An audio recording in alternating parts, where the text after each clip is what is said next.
Baik anak-anak, apa kabar kalian hari ini? Baik. Siapa teman yang tidak hadir hari ini? Mila. Mila kenapa ya? Izin Bu. Oh izin, ada acara apa? Neneknya ngapain? Oh ngaben, oh ya. Oke, ibu absen izin ya. Baik, tolong kalian duduk siap dulu ya, karena kita akan bernyanyi lagu kebangsaan. Mohon maaf, maksud ibu berdiri dengan siap ya. Baik, ayo kita bernyanyi ya.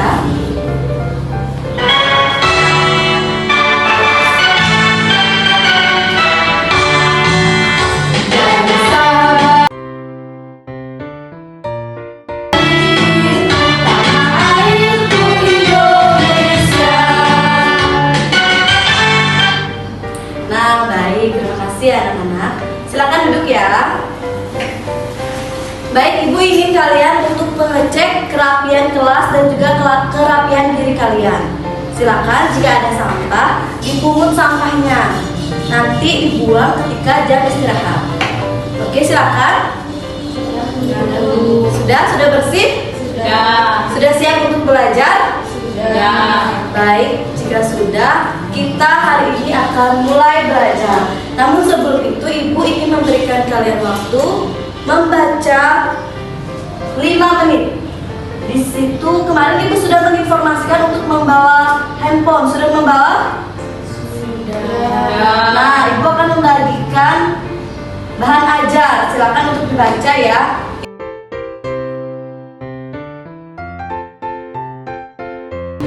Baik, sudah selesai membaca?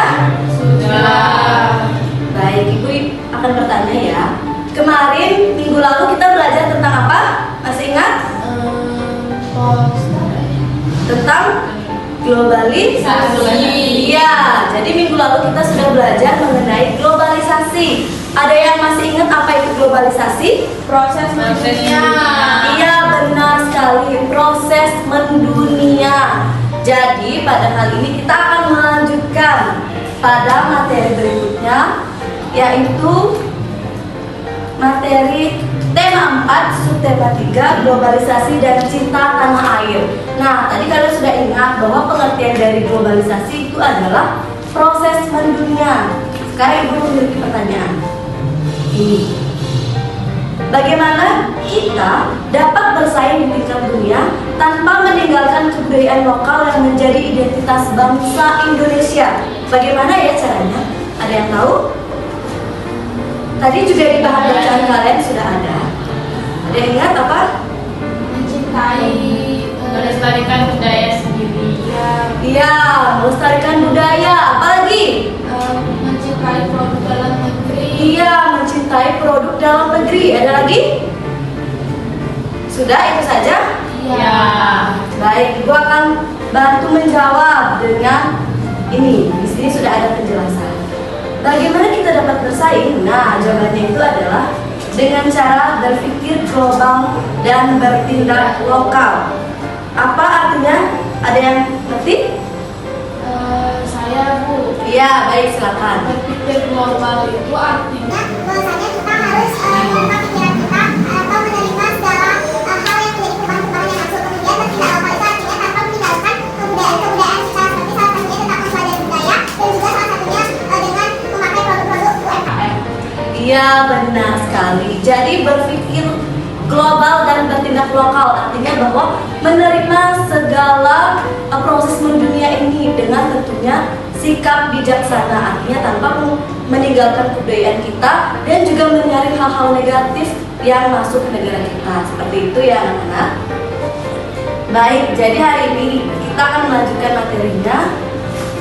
Kita akan belajar ini. Jadi kita akan belajar IPS, IPA dan juga bahasa Indonesia yang diintegrasikan dalam satu pembelajaran, yaitu tema 3 ya, tentang globalisasi dan cinta tanah air.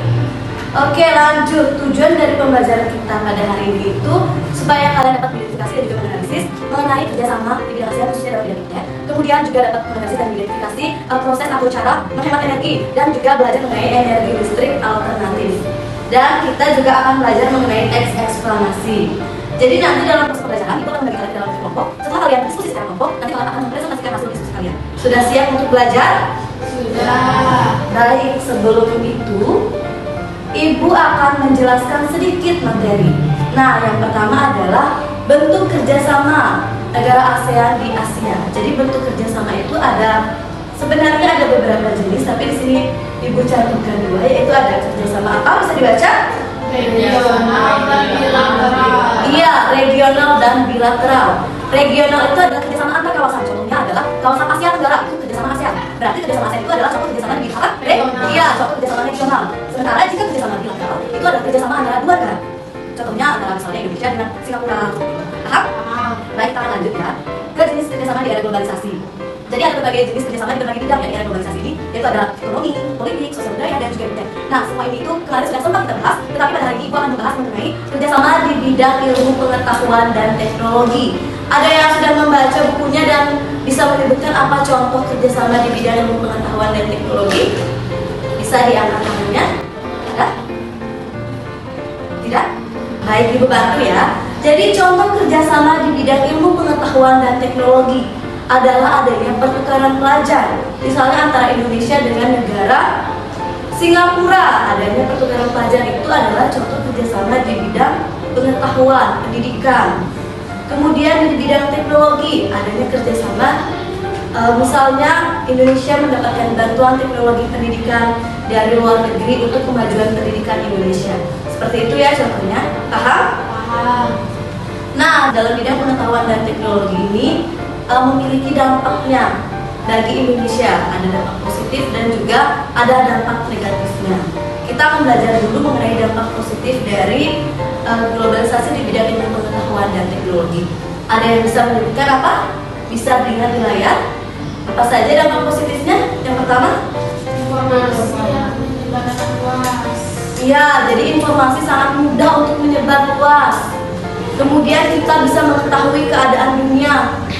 Kita di Indonesia, tapi kita bisa mengetahui bagaimana keadaan di luar negeri sana. Itu adalah dampak positif dari globalisasi. Jadi semua akses sangat dimudahkan. Sementara kira-kira apa ya dampak negatifnya? Ada yang tahu? Hoax, Bu. Iya, adanya berita hoax yang cepat menyebar.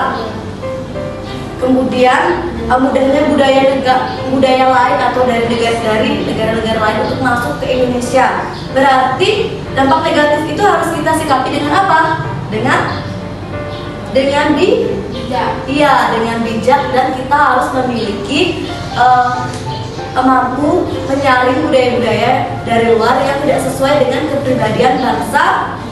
Iya, kita harus menumbuhkan rasa cinta tanah air. Ya, benar sekali. Jadi selain itu juga ini, menurunnya moral bangsa akibat semakin mudahnya membuka situs yang tidak layak. Itu adalah dampak negatif yang harus kita hindari. Nah, selain itu dampak negatifnya juga ada. Semakin banyaknya teknologi masuk ke Indonesia, maka semakin banyak juga Indonesia memerlukan energi listrik. Karena beberapa teknologi itu memerlukan energi listrik untuk dapat menggunakannya. Contohnya televisi, itu menggunakan listrik. Jadi, jika semakin banyak teknologi masuk ke Indonesia, maka sumber energi listrik kita akan semakin banyak yang menggunakan. Maka dia akan semakin berkurang. Kenapa semakin berkurang? Karena semakin banyaknya teknologi yang masuk. Kalian tahu tidak kalau sumber energi listrik itu bersumber dari apa? Amin. Iya, dari angin, tapi itu adalah sumber alternatifnya. Jadi, di Indonesia sendiri sumber energi listrik itu masih berasal dari fosil, yaitu batu bara. Ya, batu bara itu jika terus digunakan dia akan habis. Kenapa seperti itu? Karena batu bara itu termasuk ke dalam jenis Tidak bisa diperbarui. Iya, jenis sumber daya alam yang tidak bisa diperbaharui. Masih ingat berarti ya kalau sumber daya alam itu ada dua, adalah yang Diperbarui dan Berbagai tidak diperbarui. iya yang dapat diperbarui dan yang tidak dapat diperbaharui. Batu bara itu tidak dapat diperbaharui. Kenapa? Karena jika terus digunakan akan habis, dan proses untuk dia ada lagi batu baranya itu memerlukan proses yang sangat panjang. Iya, maka dari itu untuk menyikapi supaya listrik di Indonesia itu tidak habis, kita harus apa? Menggunakan energi alternatif. Iya, menggunakan energi alternatif dan juga harus menghemat listrik. Kira-kira kalian menghemat listrik di rumah? Sudah? Sudah. Gimana cara menghemat listrik? Matikan lampu kalau ada. Iya, matikan lampu saat keluar. Nah, sekarang kita akan membahas mengenai energi alternatif yang sudah Ibu jelaskan tadi. Coba dilihat, apa pengertian dari energi alternatif? Apa? Mengganti sumber energi. Iya, yaitu energi yang mampu dimanfaatkan sebagai pengganti sumber energi yang tidak dapat diperbaharui. Sumber energi listrik yang tadi batu bara, kita bisa menggunakan energi alternatif. Apa ya kira-kira? Amin. Iya, benar sekali Vina. Berarti Vina sudah membaca buku. Jadi energi yang dapat diperbarui itu ada angin, matahari, air, ya seperti itu. Jadi contoh dari energi listrik alternatif di sini Ibu mencantumkan satu contoh, yaitu pemanfaatan sinar matahari, panel surya. Jadi biasanya yaitu panel surya ini itu akan dipasang di atap atau di genting. Nanti sinar matahari itu akan menyinari si panel surya ini. Nanti dari panel surya ini akan menyebarkan listrik sehingga lampu bisa nyala di rumah. Seperti itu ya. Paham? Selain matahari, kira-kira kalian sudah dapat membaca buku, ada energi alternatif listrik apa lagi? Ombak, iya benar sekali. Kemudian yang paling terkenal nih, yang pemanfaatan Kincir angin. Iya, kincir angin, yaitu PLT. Ada yang lupa dengan PLTA? Pembangkit listrik tenaga angin. Iya, pembangkit listrik tenaga angin. Ya, ternyata kalian sudah belajar ya di rumah. Baik. Oke, Ibu memiliki satu teks. Coba kira-kira ada yang bisa baca? Ada yang Ibu kasih waktu kalian baca benar ini. Nanti Ibu akan bertanya informasi penting apa yang disampaikan dalam teks ini. Oke, mulai dari sekarang saya akan membaca. Sudah? Sudah. Ada yang bisa memberitahu Ibu apa informasi penting dari teks ini? Yaitu menyampaikan tentang Energi listrik alternatif. Iya, jadi informasi yang disampaikan itu adalah mengenai sumber energi listrik alternatif yang sudah ada berapa jenisnya? Ada 7 di sana. Oke, di sini tuh ada tulisannya teks eksplanasi. Jadi ini itu adalah contoh dari teks eksplanasi. Kemarin kita sudah belajar kan tentang teks eksplanasi. Masih ingat? Masih. Apa itu teks eksplanasi?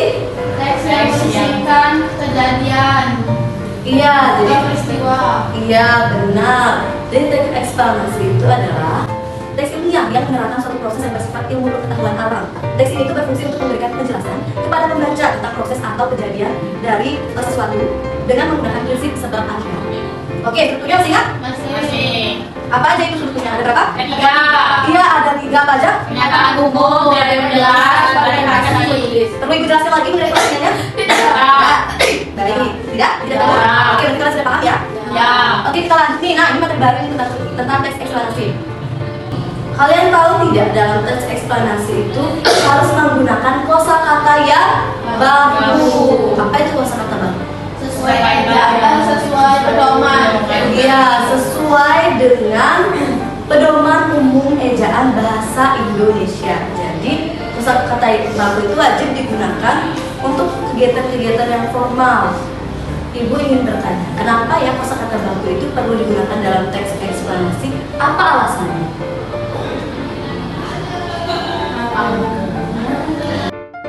Bantu ya? Iya. Iya. Baik, jadi teks eksplanasi itu perlu menggunakan kosakata baku karena dia itu bersifat ilmiah, bersifat ilmu pengetahuan. Jadi bahasa-bahasa yang digunakan itu harus sesuai dengan pedoman umum ejaan bahasa Indonesia. Oke, paham? Baik, bagaimana dengan kosakata yang tidak baku atau kosakata membaku? Ada yang tahu? Yang tidak sesuai dengan Iya, jadi kosakata tidak baku itu adalah kosakata yang tidak sesuai dengan pedoman umum ejaan Jadi biasanya kosakata tidak baku ini digunakan dalam kehidupan sehari-hari. Jika misalnya Vina berbicara dengan Bung Ayu, tidak mungkin menggunakan bahasa yang formal, pasti menggunakan bahasa yang non baku supaya akrab seperti itu. Jadi sekarang bisa membedakan kosakata baku dan tidak baku? Bisa. Oke, Ibu memiliki contohnya, silahkan disimak. Seperti itu ya, bisa diamati. Paham ini? Paham. Oke. Cukup sekian penjelasan Ibu mengenai materinya. Sekarang Ibu akan meminta kalian untuk membentuk kelompok. Silakan membentuk kelompok ya. Oke, silakan. Sudah membentuk kelompok? Sudah. Baik, jika sudah terbentuk kelompok, Ibu akan membagikan sebuah permainan. Silakan untuk dibuka handphonenya. Boleh manfaatkan handphone untuk belajar ya. Silakan bermain dengan kelompoknya. Bertujuan supaya kalian bisa membangun kerjasama dengan kelompok. Silakan dikerjakan. Nanti jika sudah kita akan bahas bersama-sama di sini ya. Sudah? Oke, kita mulai permainannya. Sudah yakin jawabannya? Sudah. Yakin ya? Yeay, kalian. Kalian sangat pintar sekali ya. Baik, selanjutnya Ibu akan membagikan LKPD untuk kalian. Sudah Ibu bagikan di grup ya, silakan dilihat grupnya. Silakan dikerjakan. Di sana adalah LKPD dalam bentuk live worksheet. Jadi kalian bisa mengerjakan langsung ya, menuliskan jawaban kalian di sana. Silakan lihat pada halaman pertama ada identitas. Silakan diisi tes kelompoknya ya, di sana ada nama, nomor, kemudian tugas. Contohnya misalnya asal Yunanda, bertugas untuk mengerjakan halaman 1 sampai 3, seperti itu ya. Paham?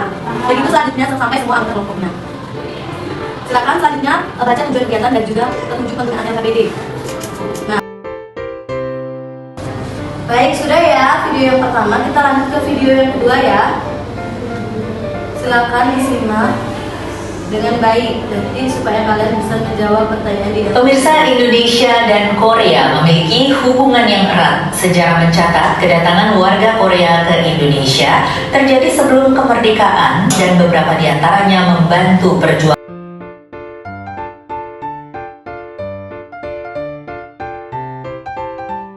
Baik, sudah? Ada yang belum? Sudah semua ya? Baik, sekarang kita semua aktivitas ya sudah ya sampai tiap terakhir. Baik, kalau sudah, sekarang kita akan presentasi.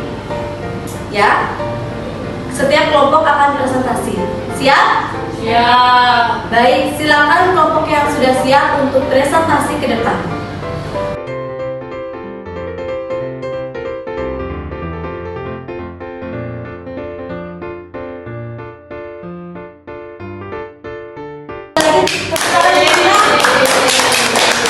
Baik, selanjutnya yang ini. Ayo. Aku. Ya, silakan Vina duduk. Kali ya, jawabannya sangat bagus. Tepuk tangan untuk Sang Ayu. Silakan Sang Ayu untuk duduk. Jadi baik, semua aktivitas kita pada LKPD ini sudah terjawab dengan baik.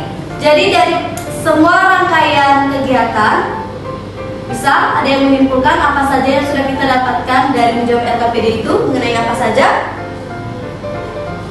Iya. Iya, mengenai energi listrik. Ya, seperti itu ya, benar sekali. Baik, Ibu akan bahas ya satu persatu. Dari kegiatan 1 yaitu mengamati video. Dari hasil mengamati video, tadi sudah sangat bagus dijelaskan oleh Vina. Jadi video pertama itu adalah tentang kerjasama Indonesia dengan Singapura di bidang pendidikan. Jadi informasi pentingnya itu menyampaikan tentang kerjasama Indonesia dengan Singapura di bidang pendidikan. Jadi panel surya itu bekerja dengan bantuan sinar matahari yang akan nanti mengalirkan menjadi energi listrik. Baik, sekian pembelajaran kita. Kalian sudah menyelesaikan LKPD, berarti kita sudah akan berakhir kegiatan pembelajarannya.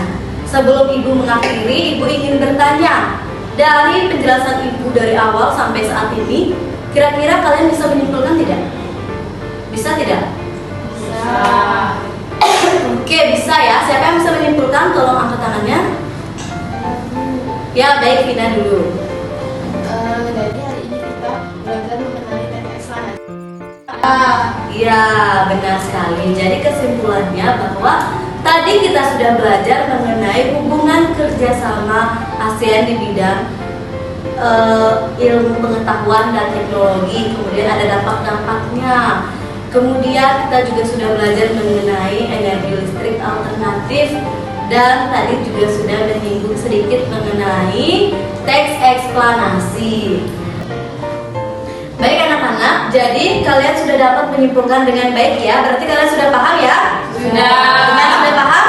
Sudah. Baik, kalau begitu Ibu akan mengecek pemahaman kalian dengan membagikan soal evaluasi. Silakan dikerjakan. Tidak boleh menyontek ya. Baik, waktu kalian lagi 2 menit. Sudah. Oh, sudah ya. Berarti kalian benar-benar paham ya.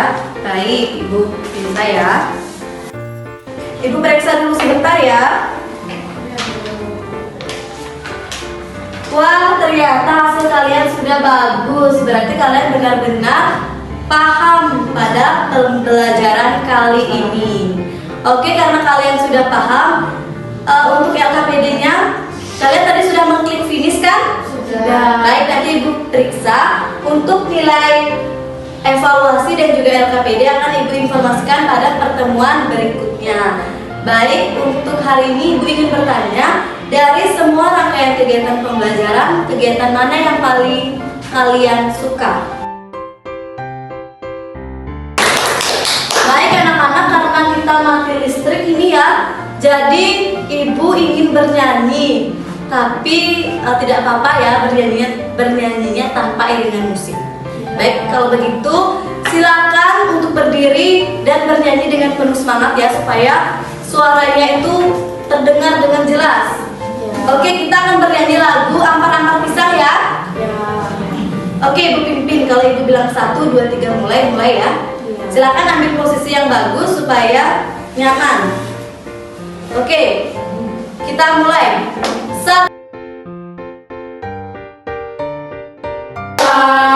Baik, tepuk tangan. Terima kasih ya semuanya. Silakan dirapikan mejanya. Kita akan akhiri pembelajaran. Jangan lupa nanti dibaca bukunya ya untuk pertemuan minggu depan.